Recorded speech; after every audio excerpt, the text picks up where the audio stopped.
Ito ang GMA Regional TV News. Mainit na balita naman ang GMA Regional TV sa Visayas at Mindanao.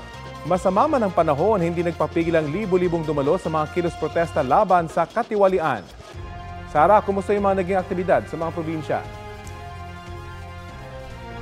Rafi, kahit inulan, sa ilang lalawigan hindi itinigil ang mga kilos protesta. Sa New Washington, Aklan, itinuloy pa rin ang pagmarcha ng mga residente kahit umulan.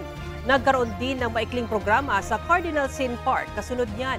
Matapos naman magmarcha ng mga nagrally sa isla ng Boracay, bumuo sila ng Human Chain Formation. Sa Bacolod City, nagsimula ang rally sa Capitol Lagoon hanggang tumungo sila sa Bacolod Public Plaza. Mula Haro Plaza naman ang mga rallyista na nagmarcha pa Iloilo Provincial Capital sa Iloilo City. May mga rallyista ring nagtipon-tipon sa Plaza Rizal sa Tagbilaran, Bohol. Naging maulan din ang motorcade sa Cagayan de Oro City. May hiwalay pang prayer rally ang mga taga-simbahan sa lungsod sa Plaza Divisoria. Ibinaskil naman sa mga tricycle na ilang rallyista sa General Santos City ang kanilang panawagan.